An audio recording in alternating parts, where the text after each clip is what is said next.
Hello, one and all. I'm still doing research for my next questions video, so in the meantime, I thought I would try my hand at a response video. wanted this to be as honest as possible, so I have no script, and this is my first time watching the video through 100%. So here's the first installment of Bahamut Answers. I hope it goes well, and I hope it proves enlightening and enjoyable. Let's begin. Are you able to understand the irony of responding to the perceived political correctness of the left with exasperated reactionary hypersensitivity of your own? Do I perceive the irony? Yes, partially.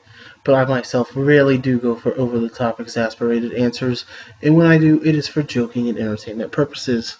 I criticize what I come across as honestly and directly as I can with specific points. Whereas most of the hyperreactions I see coming from your side of the argument are literal and genuine, and not for entertainment purposes. They genuinely blow things out of proportion and let emotion take over logic and common sense. I've never attacked a person or directed people to attack a person simply over disagreement with the pure vitriol and hate that mainstream social justice warriors do. What is it with you people and skulls? Because skulls are cool, obviously. How do you define right-wing? Anti-SJWs often have an aversion to being labelled as right-wing, yet they regularly defend the right and bash the left. Therefore, why is being labelled right-wing a bad thing to you? And if it's because right-wing is used as a pejorative, can you not see how labelling people as SJWs or regressives is also pejorative? Why is it bad? Because it's not accurate, at least for me. Simply defining politics by left and right is tricky and troublesome. So I'm going to throw up some charts here when I'm doing editing. Let's go to charts. I prefer the 4-quadrant method of political spectrum. I will post a link below to anyone who doesn't know what the 4-quadrant method is. They explain it better than I could, but let me get this out of the way. Here is where most typical right-wing Republicans fit, nice and cozy in their little area, with some outliers, of course. Everyone has outliers. And now here would be where the typical American left-wing Democrats sit, surprisingly not too far from the Republicans. But here's the big difference. Here is where the typical social justice warriors sit, pretty high and pretty far to the left. Extremists. Now, as I said, someone labeling me right-wing is simply inaccurate. Ever since I came into voting age, I have always considered myself an independent. I am a registered independent, always have been. Most likely, I always will be. And here is where I would normally lie on the chart. Of course, you say I'm right-wing. Most people are to the right of where you guys are.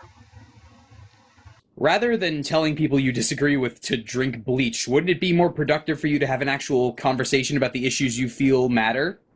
Or is it just easier to do the bleach thing? Wow, talk about irony. Of all the videos I watch regarding these subjects, 90% of the time it is your side avoiding debate and discussion, preferring to talk over someone, block them, or just claim harassment. Drinking bleach is a joke. Get a sense of humor. I, for one, welcome any and all discussions. I love to debate many things, and if you can present a coherent argument backed up with evidence, I may even be willing to change my stance on subjects. Debate is healthy and necessary. So if anyone would like to have a discussion, go ahead and comment. Shoot me a message on here or on Twitter. I block no one. I delete no comments. Come debate me. You claim to be proponents of rational, logical, evidence-based argumentation. That's great. That's entirely laudable. But when I look at your online activity, when I look at, I don't know, for example, your Twitter feed, that's often not what I see. How do you reconcile this claim to be evidence-based and rational and logical against stuff like, oh, I was just trolling you, oh, I was just shitposting, or TLDR? Go and look through my post history and you will find dank memes. Seriously though, I won't defend others, I can only defend my own actions, but some people find trolling funny. I usually don't. I don't use Twitter often, I've only gone back to it since starting up this YouTube page. Most of my posts there until recently have been dumb contest entries, hashtag stuff, and retweets of other people. But if I do end up making a joke on Twitter, most people probably will find it offensive because I have a very dark and twisted sense of humor. It has nothing to do with evidence or logic, it has to do with humor. Humor has no boundaries. No, seriously? What is it with you people and skulls? Oh god, again with this guy. I thought this was supposed to be a serious video with serious questions. Are you aware that the ridiculous buzzwords you helped to popularize, like SJW and cuck and regressive, have all lost whatever meaning they once had and only serve now as casual insults and pejoratives to derail any meaningful conversation? Are you aware that the words rape, racist, inequality, and oppression have all lost their meaning due to your overuse for them and nonsense? Ask yourself that question, Mr. Pornstache Toga. SJW, cuck, and whatever are not important, but those words should be. You derail conversation, you use those words specifically to do so. If you don't like what someone says, you automatically call them a racist to try to shut them up. Oh, the fucking irony hurts, and you aren't even aware of it. And I can tell you're fucking serious about this. For the last time, what is it with you people and committing actual literal felonies? Like, you might want to work on that? I mean, I thought the Ralph retort was so rational when he was fantasizing about beating up women with dyed hair, but then he assaulted a police officer, and finally I was convinced. I have never committed a felony, and I have no clue who this guy you are talking about is, so what exactly does his crime have to do with me? Am I being held accountable for him? What the fuck is this? Seriously, this Dennis the Menace looking asshat is pissing me off. Is this a serious video or not? In videos and in the comment sections, anti-feminists often take up the most extreme or the weakest feminist position they can find, or they just straight up misrepresent what the feminist position is. Instead, why not take up the strongest, most robust feminist argument you can find and really challenge yourself? I take up whatever argument is pertinent to the situation, and from what I have seen of your videos, Christy, you are not one to be talking about weak arguments or straw manning. I am deeply concerned with male addiction rates, suicide rates, and abuse rates, because I have worked with these issues in the quote-unquote real world. Would you be willing as anti-feminists to put aside your differences with feminists for the greater good of addressing these issues, especially as the kind of solutions needed are not necessarily gendered?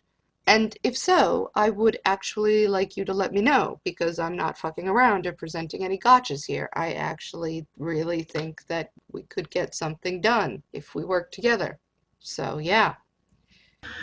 Absolutely. Though I don't know what this has to do with being a quote anti-feminist, but if you would like me to help out with something, just contact me on here and let me know. I will do anything within my power to help. What is third wave feminism? Because I've often heard you folks insist that you have no objection to feminism in general. It's specifically third wave feminism that you have a quarrel with. So what is third wave feminism specifically? And what specifically about third wave feminism do you have such a problem with? Third wave feminists are the feminists of today and the past few years.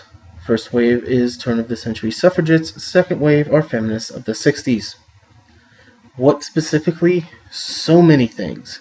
Making mountains out of molehills, complaining just to complain, getting offended on behalf of others, trying to censor people. I could go on, but just go watch my last video to get my thoughts on the subject. Why is it that this feminist represents all feminists, but this men's rights activist doesn't represent all men's rights activists? Whoa, wait, sexism all of a sudden? Ladies and men are different? So we're supposed to punch men and not hit ladies and open doors for men but not ladies? Fuck you, get out of my face, you tiny piece of shit. I have never said Trigglypuff represented all feminists, but she does represent how most feminists act, at least the most visible ones. Loud, disruptive, unwilling to listen or tolerate outside opinions. I have no idea who this guy is, but he seems to just be some frustrated crazy guy venting in McDonald's. He's not destroying an entire event people went and paid for to see. Why am I continually asked to answer for the views of feminists if I agree with feminism's overall aims, but don't agree much with those particular feminists? Does that mean that I can ask you to answer for anybody who labels themselves similarly to you, even if you don't agree much? Then don't. If you don't agree with someone, say so. Don't defend them. Just because people share some ideals does not mean they will agree all the time, which is another reason labels are bullshit. If SJWs are bad because they spend too much time whining and don't talk about real problems, then why aren't you talking about those problems instead of just whining about the other people over and over and over for literally years? I mean, in the scale of priorities, that's like even lower, right? You know, you've got the real problems, you've got the things that feminists worry about, and then you've got you going, oh, how dare they? Just, how dare they have different priorities from me? Why can't they do what I do? Whine about whining forever for a living. That's healthy. Oh, God, this fucker again. I talk about problems that come to my attention. Sometimes those are, quote, real problems. Sometimes it's whiny bitches like you. Why don't you seem as concerned with actual feminist theory in academia as you are with wrecking people for views? Well, if this video is anything to go on, I'm going to be quite good at wrecking people. But I'm not interested in academia because this is the real fucking world and not a gender studies safe space class. If you want to hear my further thoughts on feminist theories and concerns, I once again direct you to my previous video. Since so many of you profess to be admirers of second-wave feminism as opposed to third-wave feminism, I thought it would be interesting to ask which second-wave feminists in particular do you appreciate? Which books written by second-wave feminists have you read and found interesting? Which second-wave feminist activists have you specifically admired as you formed the opinion that you like second-wave feminism but you have no use for third-wave feminism? I'm just curious. None. I simply appreciate them and their concerns more than I do so the ones of today. Life was different then. They made a difference. Women now have the right to vote. They made abortion legal. And yes, they now do get paid equally. You do understand that reading the title of a book or an article or watching the first 15 seconds of a video is not going to give you a deep, nuanced understanding of what that book or article or video is about, right?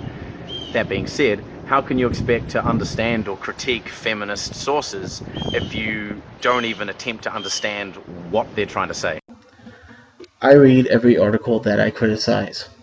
Why is trying and failing to debunk a study into sexual assault the #1 priority for a rational thinker now? Does it maybe say something about your priorities? Does it? Nah, it's fine, it's the feminazis, we have to stop them. They're taking away our video games. Look, Anita, I'm sorry, but we can't actually destroy video games. That doesn't make any sense. Really? What the fuck are you even talking about? Citation, please. This guy is a fucking joke. If you are going to criticize so-called anti-feminists, then you have at least to have to let me know what it is you are talking about. I know I'm new to this whole YouTube thing, but I am unaware of any sexual assault study. If you, hopefully not you, or someone else would like to link me this study, then I will gladly give it a look-see.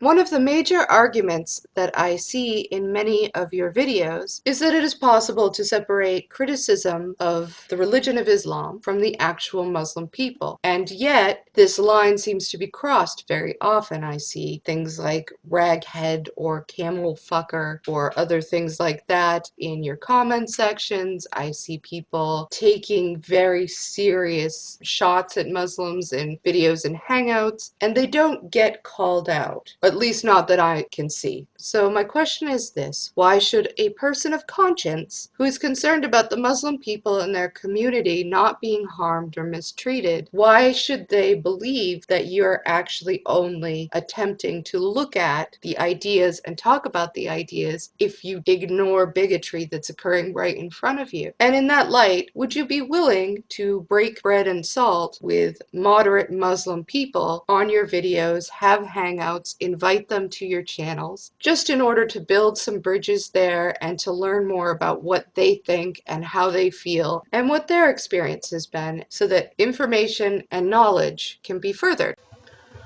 Muslim is not a fucking race.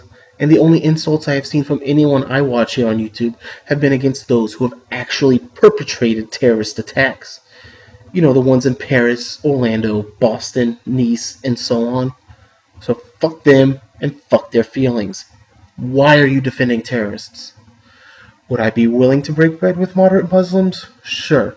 But I will not stop criticizing Islamic beliefs, nor will I play nice with terrorists.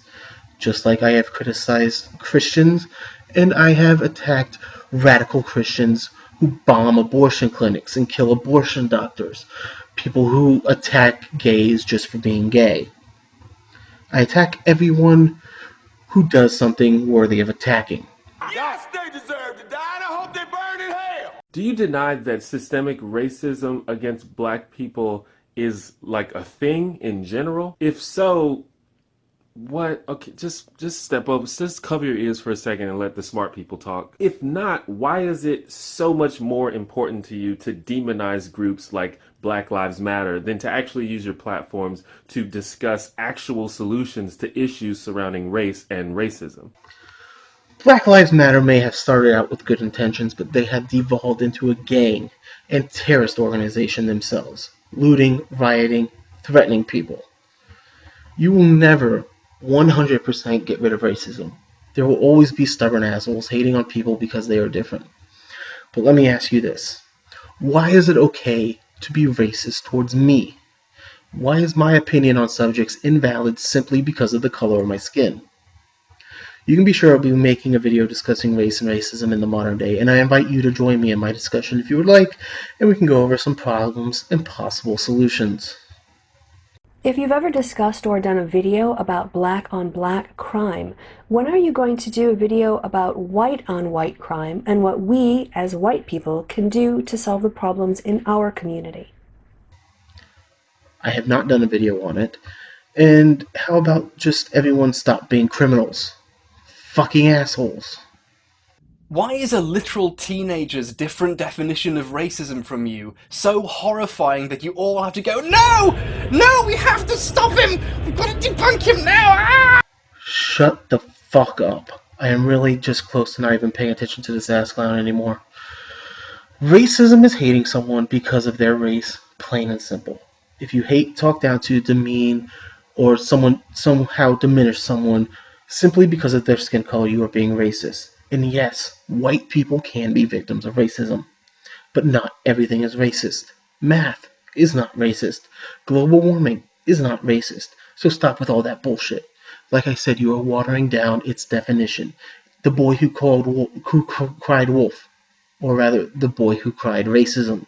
If everything is racist, then nothing is. It loses all its meaning. Wherever did you get the idea that racism was a self-applied identity?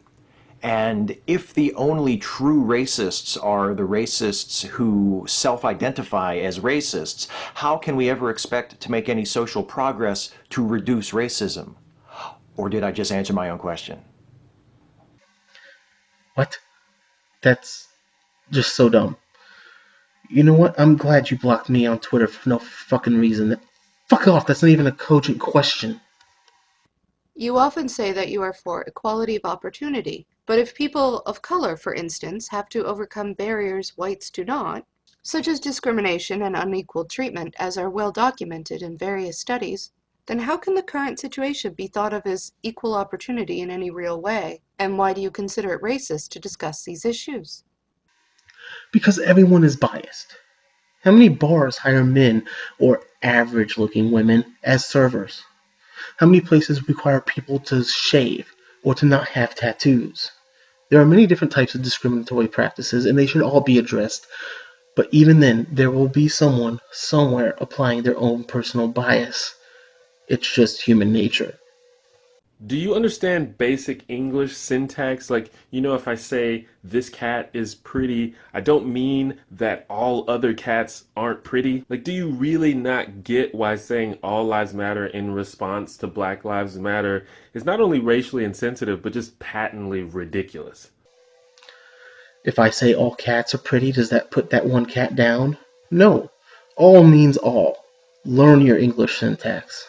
Isn't it offensive to men to assume that a man could only ever want equality for women, and therefore be comfortable with feminism as a whole in order to get laid, and that reduces us to beasts?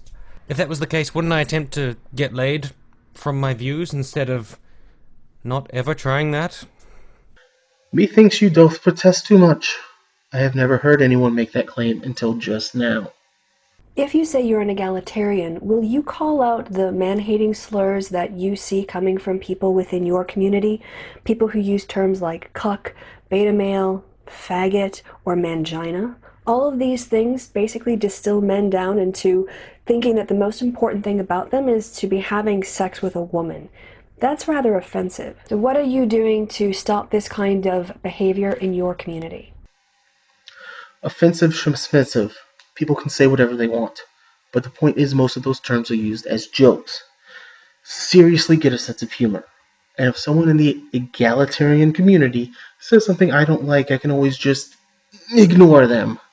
There's a novel concept. What has the number of followers, the number of likes, the number of dislikes, the number of retweets, the number of subscribers, any of those numbers, any of those metrics, what have they got to do with the argument? Deepak Chopra, for example, a man who trots out an endless stream of pseudoscientific quantum woo bollocks, has nearly 3 million followers. So what? Those people follow him because he tells them what they want to hear. Why even mention the number of followers you have? What difference does it make? I believe you are referring to the whole punching up versus punching down argument. And that whole argument started on your side. The amount of views or followers someone has should not matter, so don't bring it up. At this point, I have 9 subscribers, so if any of you were to respond to me, by your definition, you would be punching down. And guess what? I don't care. Bring it on. Why is it that you go on and fucking on about safe spaces and trigger warnings and delicate little flowers, but continue to hide behind your cartoon avatars and your childish pseudonyms, and whenever anyone calls you out on your sexist, racist, homophobic, bigoted rhetoric, you become the argument of your own scorn and are #triggered, as they say? Because I do not like being photographed or taped. But my dislike for that has absolutely nothing to do with criticizing safe spaces or trigger warnings. Ad hominem, bro. Are you willing to publicly acknowledge and admonish the massive amount of hatred, bullying, harassment, and intimidation that a lot of your fans infringe upon people? And I don't mean these tiny disclaimers that you put under the description fold or flash for 2 seconds at the beginning of the video that you know nobody reads. I mean a public and ongoing anti-bullying stance. Or do you kind of like watching your fans go around harassing people and calling them slurs and telling them to kill themselves? You kind of like it, don't you? I mean, if that's your thing, and I guess that's just what you're into, just makes you a dick. As far as I know, none of my fans, all 9 of them, have bullied or attacked anyone. And as far as other YouTubers, I have seen videos where they specifically ask fans not to do that. And though you may not like it, putting up the written blurb before or after the video or down in the description is perfectly reasonable. Or would you rather people devote their entire time to trying to police their fan base? And what makes you think they would even listen? People can do what they want. I, nor any of the people I have watched, have ever directed their fans to do any bullying. And sometimes that's all you can ask of us. Should we hold you accountable for your fans? Of course not. I never would. Why do you find it so hard to believe that feminists are being harassed online? Everyone has been harassed online. I have. My friends have. You have. The internet is not a safe space. Proceed there at your own discretion. Do you understand the key importance of reproducibility and repeatability in scientific research? That's simply going to Google Scholar, doing a 30-second search for keywords and pulling out the first paper you find that backs up your stance is not a particularly credible way to do research. That you have to have a much broader overview to read the material, to follow the citations through, to look at the broad brush approach to a particular problem. You do realise that you're as much of a social justice warrior as those you critique. It's just that you espouse a different form of social justice, a rather less considerate, rather less forgiving, rather less kind form of social justice. Do you? I constantly see feminists cherry-pick and quote mine articles that back up their stance. I do my due diligence to the best of my ability. If you identify as an egalitarian, then I'm interested in your take on the usefulness of the concept of the original position as laid out by John Rawls in his theory of justice. Although I have never read any of his work, I am vaguely familiar with both Rawls and Kant's philosophies. I don't think I can give a detailed answer here, though, without more thorough research, and I hope you don't mind me putting this question off for another time. As a supporter, as a proponent of freedom of speech, why do you want to quash academic freedom? If you're not familiar with the concept of academic freedom, it's worth, in the UK at least, looking up the 1988 Education Reform Act and seeing what that says about the rights of academics to put across unpopular opinions. I'm sorry I am unfamiliar with UK laws and the Education Reform Act. As far as academic freedom goes, if it means the same thing there as it does here, although I am extremely pro-free speech, I do believe that publicly funded schools should be regulated to a degree on what they teach. Otherwise, half the public schools here in the United States would be teaching creationism as fact. Why are you so obsessed with Anita Sarkeesian? Because she is one of the most visible, outspoken, and dangerous feminist figures. Do you really think you can spend your entire life in a perpetual state of emotional immaturity? Do you actually imagine that you will be able to perpetuate your adolescence for your entire existence? Wait, didn't somebody else ask this one? Wait, I gotta... Ah, fuck. Okay then. Well, there you have it. I did the best of my ability at answering your questions. Some of them were reasonable, some were just nonsense. I hope you all enjoyed this video. Give it a like, share it around, and subscribe to my channel. I will now get back to my research on my next questioning video. This one's going to be a pain in the ass. I'll see you next time. Peace out.